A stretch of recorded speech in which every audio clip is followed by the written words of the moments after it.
Grief is definitely a side effect of success that no one told me about, and I didn't see it coming.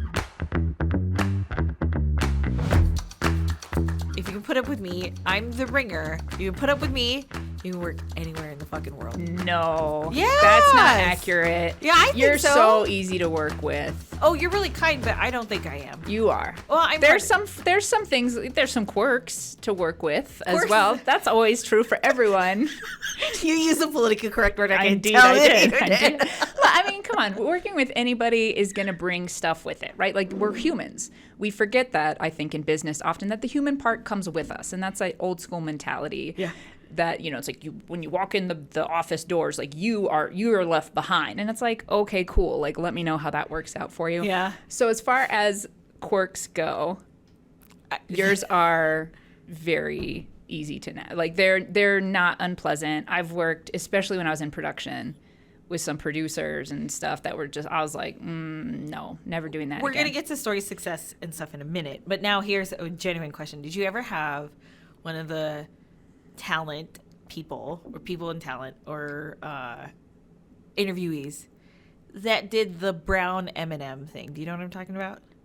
Nope. So Mick Jagger Oh, yeah. requested for only brown M&Ms Yeah. backstage because he did it, and everybody's like, well, that's a demand from talent Sure. to do brown M&Ms. He had a point, though. Everybody thought it was a quirk. Yeah. The point, though, was that he wanted to make sure people read the contract and people had paid attention to details. Oh, yeah. So if he saw the brown M&Ms, he's like, They're on it. yeah. Did you ever have anybody like that? No, but also, like, the vast majority of my career was in documentary film and production. There's no egos in documentary film. Not in front of the camera. No, there definitely can be, but there weren't things where we were like prepping for talent in that kind of way. Yeah. The only like star, he is like star I worked on Leonard Maltin's show. Oh. And he was like Rest in peace, right? What? No. Is he dead? No, he's not dead. Fact check this. I hope. Yeah. Oh yeah. Well. Oh, okay. F that guy. Okay. No, I'm just kidding. But no, and Leonard Maltin was freaking awesome. Very cool. That's very awesome. easy to work with. He would come in. This was in Albuquerque. He would come in every couple weeks or maybe a month. I don't remember. And we'd film all the shows for the next thing. But he was that's really awesome. sweet. Yeah, he was really nice. So Well, mistaken grief or mistaken death is a great way to transition to today's episode. Today's episode of Story Success and stuff. girl, I have a story for you on mistaken death. Is mistaken death. So I'm here, Kristelle. I'm your host with Jace, co-host. So we are actually, so we're not exploring death necessarily as the topic for today. Today's topic is actually about grief. And grief comes very organically, sometimes very sudden, sometimes it's anticipated, etc. And so we wanted to kind of talk today about grief and its impact, its influence, its natural partnership with success. Not a phrase that we would hear. And this is a topic that we have been wanting to kind of talk about because grief actually fueled a lot of the things that I've created in my professional lifetime. Grief happens when you least expect it, right? Yeah. Yes. Yes. To a certain degree. Okay, so people have seen my awful schedule, my awful calendar schedule. And when people have looked at my awful calendar schedule, they wonder what the heck is filling it up. And board work is actually kind of filling it up. And not by kind of. I would say about 40 to 50% of my job is actually volunteering my time for boards, leaderships, etc. So I wanted to start off with this story of how one of my favorite boards to actually be on is a cemetery. So this board, right? Okay, so tell me the giggle. No, because like I'm thinking of a time where I was driving by myself and I made a wrong turn, and I was trying to get back to where I was, and then I made another turn, and I ended up at the gates of a cemetery, to which I say out loud, now that's a dead end. And then I'm looking, I'm like, nobody's in the car, Jace. Like, what are you doing? And I'm like, why isn't anyone here for this super amazing joke that I just told to myself? And then I'm laughing in my car alone because I'm an insane person. No, that's a really good pun. No. So because you said cemetery, I'm like, oh God. So, yes. One of my favorite mentors was actually I won't say the corporation, but it was the CEO of a corporation that dealt with death. And he goes, Kristelle, it is one of the most awkward questions to be in the industry of death and funerals. And I said, why? I mean, it is what it is. It's something it's an industry that will never go away. He goes, Kristelle, when you ask about profitability, you're just waiting for somebody to die. Like, that's awful. Like, and so at the same time, it's like the dead end joke. Like, that's like a funeral director's favorite joke. Yeah, I was gonna say, like, they raise the price of coffins and things by 600%. So sorry, funeral industry, don't give me that you feel bad. Maybe don't capitalize on people dying. Just be in service to it happening. And I'm not saying your friend did that, but that's very common. It's a weird industry for sure. Yeah. So talking about the industry, so one of the things I found very fascinating to be on this board was how I decided to actually be on the board. Because in my opinion, if you join a board, it's a good example of your work ethic and your leadership, which is a good business development tool. That's why I joined the boards, right? And so when I joined this board, it was really fascinating because the individual came to the office. I'm like, okay, this is a very high-level CEO. He obviously wants something from me, and it's probably business development, or he's asking me to serve on something that I don't know about. So he says, Kristelle, I'd like for you to be on this board. And I said, cool, what is it? And he goes, it's for a cemetery. I'm like, what? And the cemetery is a 501c3 something. Like, it's a special designation. Anyways, I love this board because when I made the decision, I said, can you give me a couple weeks? I'm going to San Francisco. I'm actually going on a quick family vacation. I'm going to spend some time with my mom and at the time, my fiance and my son, and we're just going to go explore San Francisco. When we get there and spend time with family, when we get there, if you've never heard of a place called Colma, California, Google it right now. It actually was a Jeopardy question. I know. Not me. Okay. It's not a Jeopardy question. And Colma was the number one place in the world there are more dead people than there are people alive in their population numbers. Okay. I visited Colma, California, and I said, okay, who visits Colma, California? I was visiting my godfather. Is he part of the living or the dead? He's part of the dead, right? Okay. He's in a beautiful hill under a beautiful tree, and he is in great company with other family members in that same cemetery. So I go there, and I'm going to myself, oh, that's why they need a board for this cemetery. Huh. The O was, I sat there, the cemeteries look identical from when I was a kid. Mm. And then I went to Lake Tahoe in that same trip. Lake Tahoe, California, beautiful area. My grandmother's there. The cemetery looks identical from when I was a kid. And I have a very iconic photo of me as a 6-month-old in front of my grandmother's grave. That, to me, made me say yes to a board because you don't serve a board for the benefit of the financial aspect. You think about the families that want to visit that location for years to come.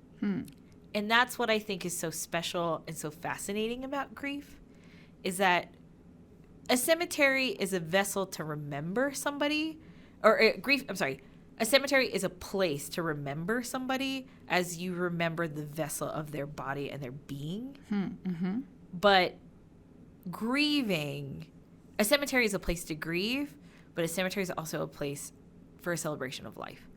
And so I think the topic of grief is so interesting because it actually plays a part in my volunteering life, which is the Sunset Memorial Board. Long story about Colma, California, and now you know the answer to a Jeopardy question. If I'm ever on it, I will be ready. Absolutely. Yeah. So, in your aspect, how has grief played a part in your successes as a professional? I you mentioned sometimes you can anticipate grief and sometimes it comes up as a surprise. And the biggest surprise for me was that there's actually grief involved in succeeding. And I experienced that earlier this year, in part with this podcast and my new role. Things were like actually falling into place. And I had one of these moments of reflection where it was like, oh, wow, those things I set out to do have or are directly coming into fruition, which is very cool, right? We had our celebrations episode and that's like, oh, it's time to celebrate. I set goals and I worked towards them and I did my plan and blah, blah, blah. And like, now here we are and it's actually happening. And I had so much sadness come with it. And I was like, what is going on here? I should be over the moon. That's a pun. New last name. New last name. Now every time I see it or think about it, I'm going to be like, that's you. The moons. But I had so much sadness. So I checked in with myself and I'm like, what's going on here? Why am I experiencing so much discomfort with the success? And what I realized is that succeeding in an area means leaving behind another one. Oh, yes. There is death that comes with success. And yes, it was a life I had been working to move away from, but it was the life I had known. It was the state of existence I had known. It was the mindset I had known, the belief systems I had known. And now in order to actually move into thriving, into success, I was going to have to leave them all behind. And you'd think, fantastic, like, that's been the point. But it was what I was familiar with. It was like an old friend that was dying. And I experienced so much like physical discomfort in my body around it, sadness, confusion, anger, weirdness with myself. Cause I'm like, why, I was like, why are we sad? Why is it doing this? Yeah. Like what's going on here? And I realized that anytime we have a change, even if it's a really cool one, there's a grieving period that can go along with it. And I did not see that coming, which maybe sounds a little silly because I've gone through a lot of changes, but I didn't think moving into thriving was going to bring grief with it, but it has. I didn't expect this episode to be poetic. And that was, I'm serious. This is not a pun. This ain't a joke. That was poetic. Because that's really good advice for somebody that decides to leave a company and says, I loved it here. And I remember I cried when I cry every job that I left when I was younger because I loved it there or I was getting fired. So that's why I also cried. Let's write that down. Fired is a good episode to talk about. Anyways. Ooh. That's a good one, right? Yeah. I was like, oh, that's a good one. I've never been fired. I've been laid off though. I'll tell you all about it. Okay. Yeah. So I think that it's really fascinating to talk about grief in that aspect because think about it, right? There are people that don't want change or that don't deal well with change. Totes. And then there are people that do well with change, but they don't understand why they're so hesitant to change. What if it is actually grief that's talking to them? And it does. And we talked a little bit about this in the brain episode when we are changing, a lot inside of us goes, no, whoa, nope, don't do that. And it doesn't say that directly, but it comes up through stories. And these things that we're like, well, think about this, or what about that? Or should you really be doing that? And it can come up as criticism, internal critic, right? That judgment, it'll come up that way. And these are all really loving attempts to keep us safe. I think that our brains and bodies are like, whoa, let's hold on a minute. And they're not needed. And so if we did have these conversations going on, like, hey, as you move into success, you might also experience sadness, confusion, anger, disbelief, and it's part of the process. I think a lot of people would move into success. You're saying that people, to be successful, they have to understand the side effects. Yes. Like a prescription The side effects of success. Yes. Why didn't we name this podcast? That's so fucking good. There are so many side effects to success. And grief is one of them. We are trademarking this. You are all part of it. That's fucking brilliant. Yes, absolutely. Grief is definitely a side effect of success that no one told me about, and I didn't see it coming. Have you ever used grief as a way to motivate yourself? You talk about it on the podcast a lot that you've been really good about harnessing center, harnessing self, putting yourself in a way where you can work on yourself, like constantly a self-improver. But have you ever used your grief as a way to improve yourself as a professional? You want me to I'll give you time. Yeah, I'm like, I because that actually defined a lot of my journey. So in 2019, I lost my mentor, and she wanted to create several items, like she wanted to create the Asian American Cultural Center by way of the Asian American Association. She wanted to create a nonprofit, and she did, which is the New Mexico Asian Family Center. And I remember we were at the Albuquerque Community Foundation with her widow, Ted Hohola, which you met at my wedding shower. And it was great because Ted said to me once after we were at the Community Foundation, actually, I remember it like it was yesterday. We went to the Community Foundation. We created a fund. It was where her, in lieu of flowers, make a donation here. So her fund was created. And we had to do it through the Community Foundation. The Community Foundation took the money and helped us understand what exactly is going to happen. It became a donor-advised fund, and it's advised by Ted. So we talked to Ted about it, and then, I remember going to the coffee shop. I was like, Ted, I can't function. Yeah. I can't function. It was so hard to lose her. And he goes, Kristelle, I lost my son, Manoa, at 18. And I learned at a very critical moment in my life to take my pain and turn it into action. So his losses of both his wife and his son, Manoa, has made me realize, take that pain and turn it into action. So I did. I took that pain and created the New Mexico the Asian Business Collaborative, not specifically to New Mexico. And a lot of people ask me, well, why did you do it, or how did you do it? I said, yeah, the pandemic was part of it, right? The pandemic there was no Asian resources specifically for the Asian community. And then a multitude of other issues had happened to the Asian community. But it was that moment I said, in fact, I had to trace back, how did Delhi start the New Mexico Asian Family Center? Oh, yeah. I had to talk to her mile markers of her timeline. And the mile markers were the people that helped her get her 501c3, her first executive director, her development directors, her first board members. I was like, how did you do it? How did she do it? And that's how I created ABC. Nice. She gave me the lesson plan. But it was my grief that was really talking. There was unfortunate casualties in friendships. Sure.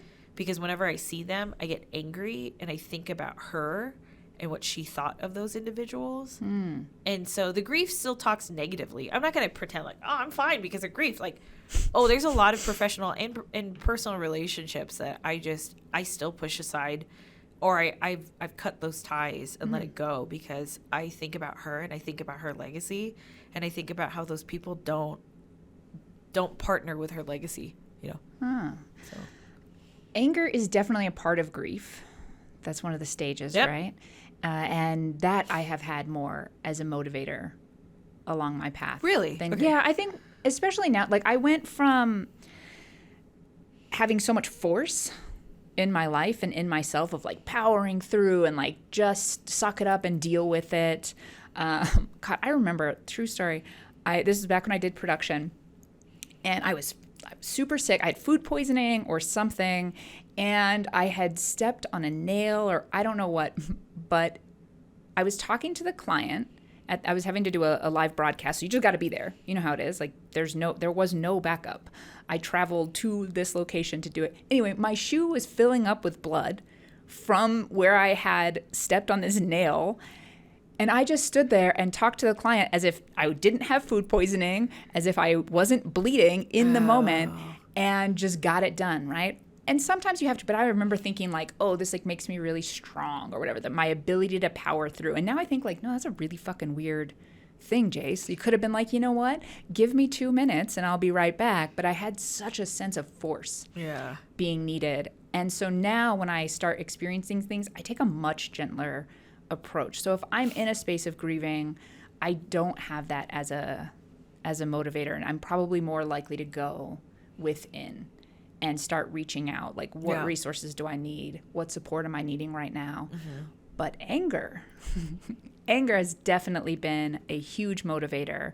Rumi says, let anger be a rung on your ladder. Like, don't live there. Like, let it lift you up. Let it move you into what it is you're wanting. So anger for sure. The sadness part of grief, I can't think of an example where I have used that to motivate. There was an individual that was a mentor to the company. And if you haven't met her, she's incredible. And it's Debbie Johnson. Debbie Johnson came and spoke to us about her life as an advertising executive in the 70s with her husband, Rick Johnson. And he passed away. That's what it was. And I remember specifically, the thought came back in my head of why I was thinking of her. I was sitting down talking to Ed, who else? Part finance Infamous manager. Ed. Yeah, part therapist. And I was like, Ed, I know that stress kills you because one of my other mentors, Debbie Johnson, said that. And she was right because her husband and then the director had passed away over the last 10, 20 years. They passed away from medical issues, and she goes, Kristelle, stress will kill you. And of course, if for those of you that didn't know, I recently got really sick, and I thought that, I didn't tell a lot of folks about the fact that I got sick, and I literally thought that exact thought. I said, stress will kill you. And why I brought that up is I don't want my team or I don't want my family to be anticipatory grieving for me. I want them to enjoy me in my state of current self where I'm happy, I'm excited, I'm motivated, which is our next episode. And I want them to remember me by that. But I know that the grieving process is just going to be, as another mentor had said, once you poke a hole in the community about the conversation of grief, or in my mind, and when you poke a hole of grief, it comes pouring out. So, anticipatory grief makes me think of. So I've had been doing a fair amount of that earlier this year with Charlie, just watching him age in the different stages of life and knowing one way or another. We're approaching that time, and it was rendering me not functional. So remind our listeners for who Charlie is. Charlie is my sweet little bear dog that I have had for... Little? He's not like a chihuahua. He's a little bear, though. You ever seen a bear? They weigh 600 pounds. He's a big dog, but he's a little bear. That's why he's Charlie Little Bear. And just watching all that, knowing he, my family jokes he's my longest standing male relationship, but that's also entirely accurate. I mean, we've been together for over 13 years. So I was really just crying out of nowhere and really struggling with it. And I thought, nope, I am not the first person to go through this. There are definitely resources for anticipatory grieving and bereavement. Looked them up, sure did. And I'm quick, I refuse to do things the long way anymore. I did my whole first part of life reinventing the wheel, and it's got to be my way, and very ego focused. And now I'm like, nope, somebody has made a business out of this. If there's a problem, someone has turned it into their business to solve it. I'm going to find that person. And I did. And so I went and I actually tracked down a pet bereavement counselor to do anticipatory grieving together. And it was so helpful because in that, she helped me develop an end-of-life plan for him and to just already make the decisions before they were there so that I'm not having to make them when I'm in an emotional state, and I already am ready to rock when that time does come, and I can deal with the emotions and deal with whatever's coming up for me, which is amazing. And it makes me think, if we're looking at grieving as part of success, and it is, if we know that beforehand, we can set ourselves up for it with whatever support we need, with whatever resources we need, and a proactive plan to ensure that that discomfort that comes with moving into succeeding, we have a plan in place for it. So what are the things that are helpful to you? Either that's people on your squad, resources that you keep in your back pocket, or action plan. Before we transition, look, we all love Charlie. Yeah. And you have to remember that you have a community of support around you. But we are enjoying him now. Absolutely. And that was the point. That having I was that like, plan, don't transition to the next point, my friend. Hold on. Having that plan in place, Yeah. I haven't cried since. Oh, wow. Now I can enjoy him because now I'm not like, what am I going to do? And who do you call to deal with the body? Like these things that, we aren't nice to think about, but it's like, you know that you have to think about. Well, and now I don't have to because I already have a plan in place. So now I get to enjoy him. Yeah. Now I get to be present because I've been proactive, which was a gift I gave to myself and one I hope we'll give to our listeners. Yeah. As part of this episode on like, what can they do? Death planning, family planning. Well, I don't mean death. I mean with success. Oh, yeah. So if we yeah, know that grieving is going to be part of success, and it is. Yeah. So now we can do? attention. Yeah. What do I do in terms of like how would you prepare if you were going to a next stage of success and you thought, okay, I'm going to definitely have some grief come up about leaving this chapter and moving to the next one? Yeah. What tools are you busting out? Honoring people and honoring the position itself. So that was I think to me that's a key takeaway. So I went through grief counseling after I lost Auntie Deli, Auntie Melly, which was a family member on the Cubero side, and then my godfather, who I'm visiting the family in San Francisco, and which you saw at the wedding, like that table Loved that. of loved ones. Even the cat. Even my cat Boots was in there because I wanted to honor him. He was my male in my life that survived all the boyfriends. Like I get that. The pet plays a part. So honoring those people, I think, is a tool to success because they remind you of several things. I said the word mile marker earlier. In your journey, they had memories with you. And in the journey, there's always miles that you travel. And I think those people, or honoring those people, are important for remembering where you came from, but then remember where you're going because you obviously had to move in order for you to get there.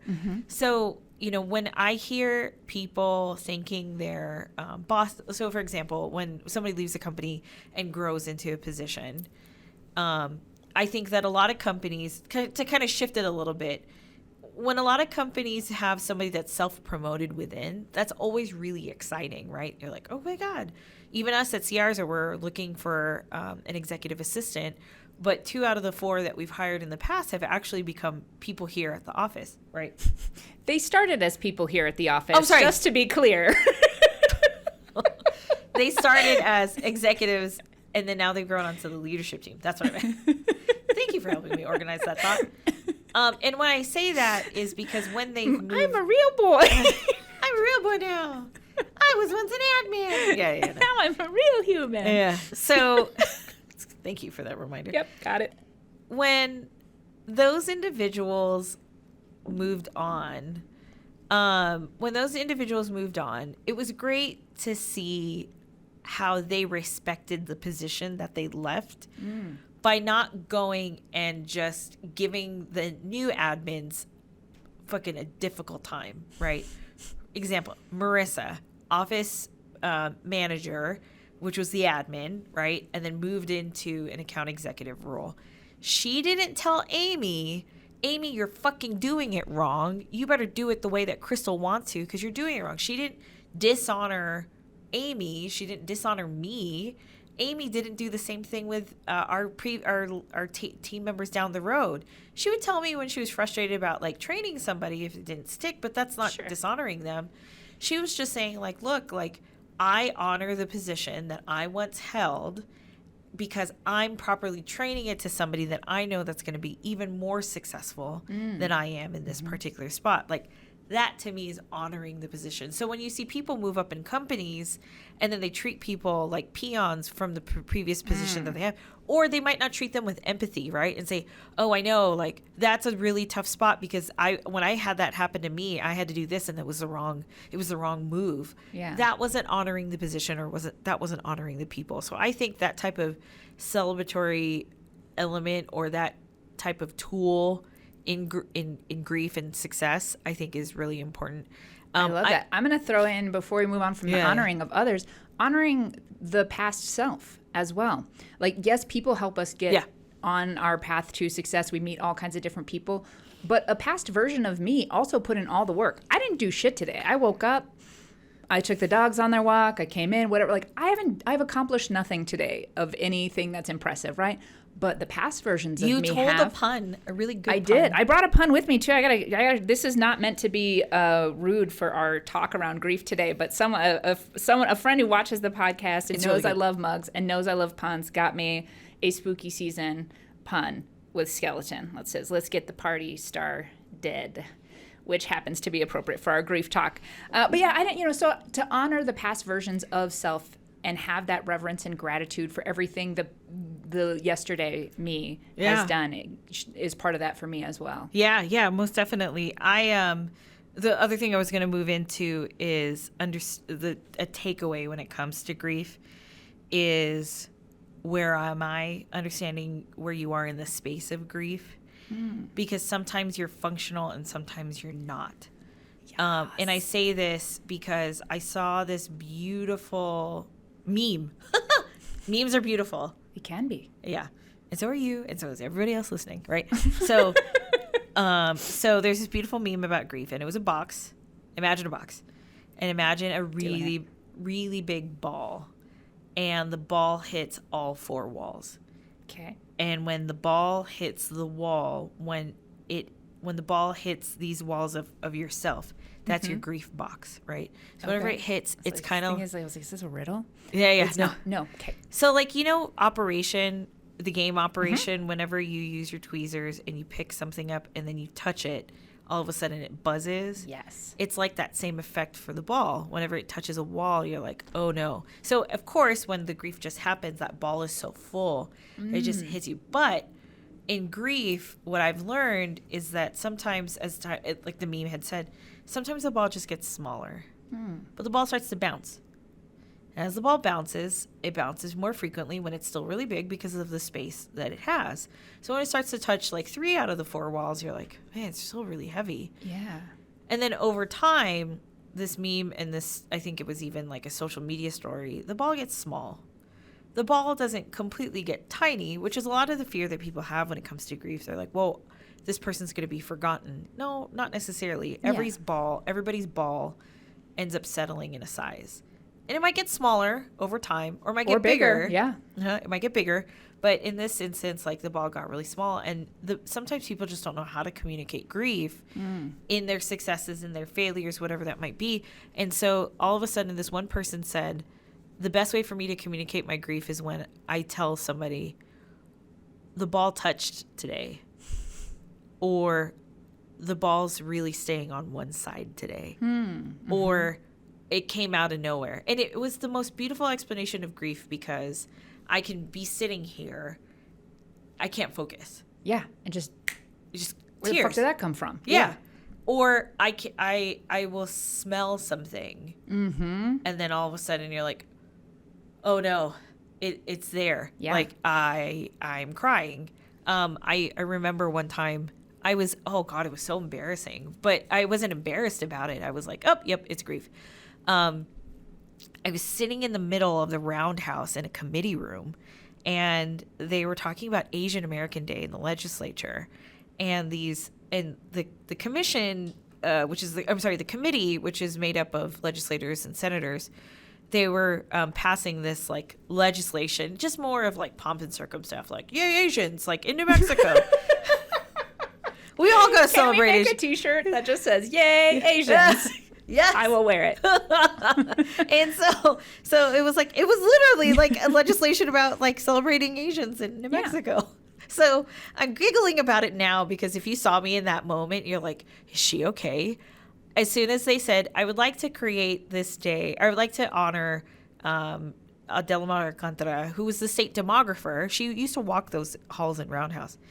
And so they said, we'd like to honor her by making sure that we recognize the fact that this day was created because of her, or parts because of her and other people in the past. And so all of us were like, oh, clapping. And all of a sudden, I heard her name, and you just hear me go,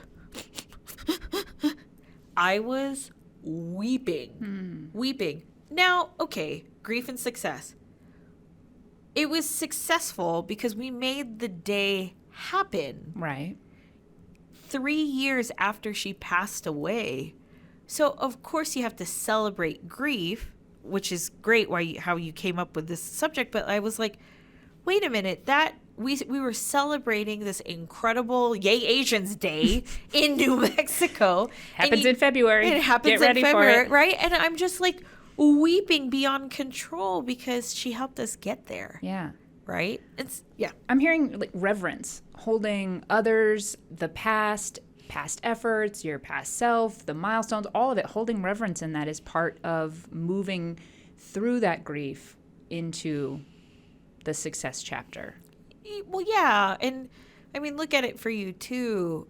It took a lot of work, right? For you to work with that bereavement counselor or the death plan, the death counselor, Yeah, right? she's a bereavement counselor. Bereavement counselor. Like, you had to put in the work for that too. What were you going to do? Just sit there and be like, just do it for me? That'd be so cool. Yeah. Maybe, right? But then somebody would have like fucked up. Like, okay, think about it with like family life planning, right? No, I meant the grieving part. Can you just do this for me? Yeah. Oh, yeah. I'm gonna be over here functioning. Yeah. Thanks. Yeah. Oh, yeah. Yeah. No, not the planning. Yeah. No, that I was happy to do. But Yeah, but like some not people are happy, just but- like so adamant of like, I need to make sure that you play Elton John's like Candle in the Wind at my funeral. Charlie is insistent on Elton John. Not that song, weirdly enough. It's Crocodile Rock, which I don't get at all that he wants that. But hey, the bear wants what he wants. You give it to him. But yeah, like that's what I'm saying. Like people like literally they say, I want what I want because I'm dying. Like I'll never forget when my godfather passed away and they pointed out the most expensive funeral casket and they're like, ha, that was his way of getting back at you guys for buying all the expensive shit throughout your entire life. See, and I want someone to hold on to my phone and number and then at the funeral text like a few people out in the audience and just see what they do. I have a series of pranks that I have sent my family that I'm like, please do some of these. No. How else am I going to go out? Like all somber? No, we got to have a dance party and there have got to be some pranks in the mix. I can imagine like the ultimate punster doing your eulogy. That would be amazing. Morbid, but amazing. My actual like emergency / death plan that my family has and my friends have and whatnot has everybody's contact. It is absolutely you full need of that. jokes and puns. Yes. Oh, all the way through. My sister called me and she was like, "What is this?" I am laughing hysterically, like, okay, but just I got it. Also, we'll take care of it. But she was just like, "What the hell?" I'm like, "What am I going to be like?" And then I'm dead. Like, bummer. Like, I don't know. It's life, right? It's not that serious. Yeah. Also, I would just like want to note that there's this coffin. So as you've been talking this whole time about like boxes and different things, I'm just been every time I take a drink, I'm like looking at this coffin. Man, that's so funny. Yeah, this is weird. I did not plan this. I was just like, oh, it's spooky season. I'm gonna bring my special mug, and now I'm like, oh, this is fantastic. I haven't really been able to take anything seriously as a result of this. I think the key takeaways there are key takeaways to this podcast. There are, and I want to throw out like your team. Use your people for the support. And Correct. even if it sounds silly, because some people are like, why are you grieving? You're successful. This is what you've worked towards. You should be happy. How often do you hear that? You should be happy. You've worked so hard for this. Make sure you have your team around that's going to understand the letting go of one thing is difficult and sad. It's like when you break up with somebody, even though it was the right decision and you made it, You it's automatically still sad. know who's the squad that's going to be around you. Yeah. Well, and it's like there's still sadness there. So that's my biggest thing, that right away my top resources, my people, my support team around me. Yeah, most definitely. And you got the professionals and then you got your squad, right? We talk about the squad a lot in the podcast for sure. Before we even talk about, the end of the episode, right? It's over. It's over. The key takeaways. Grieve that. I'll admit, one of the reasons why we do this podcast is not only for people to know who Siarza is, not just me, but you, Justin, the rest of the staff. I think that people don't realize that this podcast becomes a little bit of therapy for the both of us. And unintentional therapy, I think, is a good one, or free therapy for me, for sure. And I appreciate you saying that about Charlie and talking about it, because we all know it's not going to be easy, and you've warned us and told us about it, right? Like, it's not going to be easy. I right? will not be functioning. Yeah, Heads up. It's a great way to just be real, right? And that's what I love about this podcast, and I'm always really grateful for the topics that we choose. It's not all rainbows and ponies when it comes to success, right? And this is definitely one of those episodes where it hurts. Grief hurts, but it's an important part of our journey to get where we want to go, I think. And it's so messy. Grief is so messy. So messy. And you know what else is? Success. It is. Success is so messy. Yeah. So maybe that'll be my final word, is to allow the mess. Celebrate the mess. Give time for the mess. Recognize that success is messy, and that doesn't mean we're off track. Absolutely. That's going to do it for us for this week's episode of Stories, Success, and Stuff. Thank you for joining. There is a lot of listeners now. Usually the joke is for our moms that are listening, but not just our moms that are listening, but for we have had overwhelming amounts of people coming to us and saying, thank you for distributing out the podcast, producing the podcast. Thanks to you, Justin, as always. If you enjoyed today's episode, don't forget to subscribe and follow us on your favorite social media channels at Siarza the Agency, and find out more about what we can do at siarza.com. We're grateful for you being here. I'm very excited for next week's topic. Once the grief has settled, it's about motivation, another fun one. And so I hope that you get to join us and subscribe to us on your favorite podcast channel. But otherwise, thanks so much for joining. We'll see you soon.